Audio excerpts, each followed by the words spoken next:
Hello friends, I am Chevy. Welcome to my shed. How are you doing today? How's life in your world? How's things where you are? I hope everything is good and that you're leading into a strong weekend of some relaxing times and some, maybe some adventures. I don't know. Yesterday we talked about doing little projects and how to capture the energy of those little projects on film, because I think it would make interesting YouTube content. And I think a lot of you agree with that, and I've thought long and hard about it for a very long time. I don't know exactly how to do it.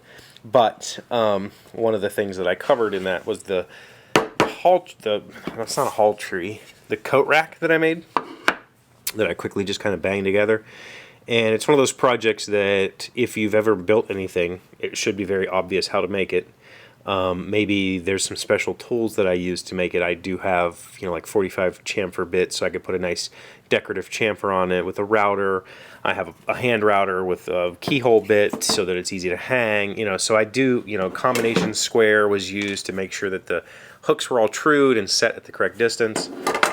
So maybe there's a special set of tools that you might not be aware of and how to use those tools to accomplish what I built, but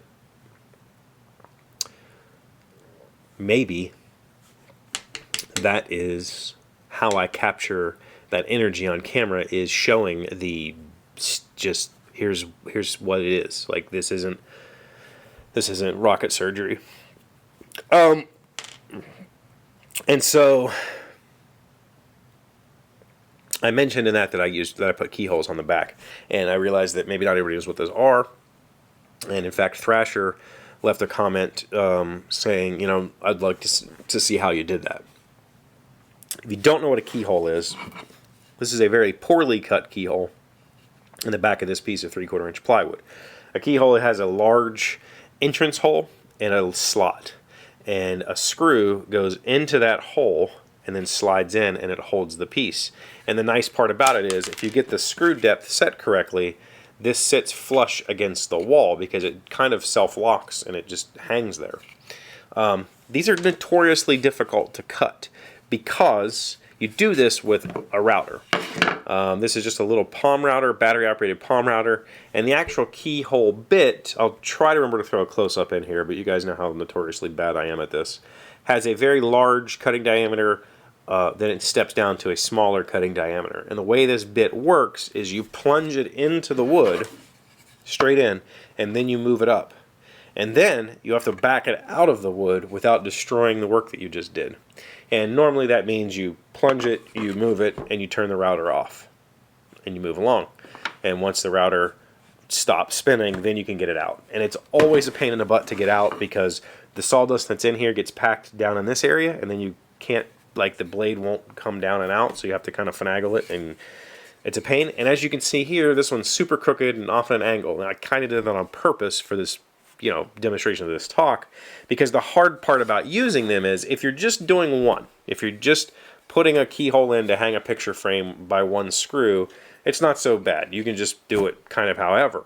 But if you're going to do two keyholes across a piece of wood so that it can hang, you need those keyholes to be the same length so that it goes on the wall and snaps down and it's level.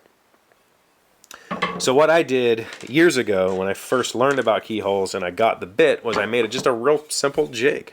And it's just a square that the router base sits in, and it sits like this and slides in, and it cuts about a 1-inch long keyhole. And I've set a stop on here, so all I have to do is put my piece of wood on there and bam, hold it together, plunge in, move up, turn the router off, and that's it. And that means that all of my keyholes will be the same distance from the top edge of the board. They'll be straight, they won't be crooked and weird. And this has worked really, really well. It's just a couple pieces of pine. I don't know why I used pocket joinery there. It's just a jig. And, air nailed a stop on the back so I could get the right depth. I put it on the piece of wood. I usually clamp it just to make sure it doesn't move around. Cut it, done. Works really well. So I think that if you've never done this, if you've never used this tool to cut matching keyholes, I would say the vast majority of people who use one of these just cut a single keyhole in a picture frame so that you can hang your picture by one nail and that's it. I've used it way more, actually, to cut 2 keyholes in a larger piece for hanging. When I normally, if I do a single fastener, I like to use those tooth like alligator things. That way you can move the picture to get it to hang level, instead of, if I get this not dead center, your picture's going to hang funny, and then you have to like tape nickels to it or something, and then it's not sitting on the wall properly. But for doing 2 points or more even, it works perfect. And there's other little tricks that I could have filmed that I didn't do. What I will do, this was the actual piece that I used. Once I got my piece, say this was my piece that I hung on the wall, and I've cut 2 keyholes, what I'll then do is take this, a straight edge, a straight cut piece of wood, put it on here and mark where those keyholes are. And then I can put my project aside, use this with my level on the wall to get this set level, and then I can, where those 2 marks are, I can punch with my ice pick, just a regular scratch awl, and put my anchors in, and then I know that the holes are spaced perfectly from my piece. My piece just drops right in, everything works perfectly. And I guess those are little things, those are little tricks that maybe are hidden in other people's videos. Like, you might find that if you go looking for somebody who builds a hall tree and they show you that little trick, but it might not be easy to find. And so maybe that is an outlet for me, is to do a bunch of little things like that. Like, here's how you use a keyhole bit, and then even that video might just be how to use the thing safely, with an angle, cutting a single slot, and then here's how to do a tandem, or here's how to make a jig, or here's how to use them to here's how to use a story stick to level and hang something.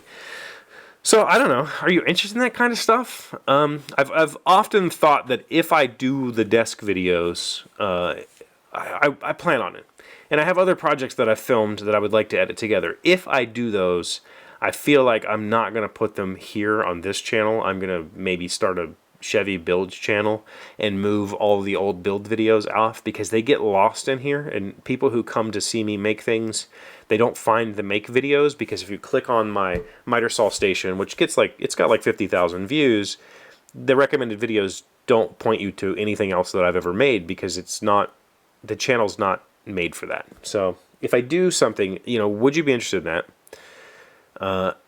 If yes, would you be willing to help me figure out an idea list? Because ultimately I'd like to have a list of, say, 15 videos that are simple topics that I can crack out and then have ongoing content while I work on other projects. If you're willing to help me with that, let me know. Leave it in the comments, email me, call me, 304-602-7433, and leave a voicemail. Just get in touch with me. There's all of my contact information is all over this YouTube channel. Find a way to contact me and say, yeah, let's work on that. And that would be awesome. I would love to have a helping hand, a producer, I guess. So I will try to put together like a demonstration of this, because this isn't a very good platform for showing stuff like this, and see if I can't throw up a video. So thank you for being here as always. Thank you for liking, commenting, subscribing, being amazing friends, being wonderful people. I really appreciate you very much, and I'll see you tomorrow. No, I'll see you on Monday. Alexa, tell me a random fact. If you tickle them, rats will giggle ultrasonically. Rats giggle ultrasonically. I've always wanted a rat. When I was a kid, I was fascinated with rodents. I don't know why. Now I want to hear an ultrasonic rat whistle. Rat laugh.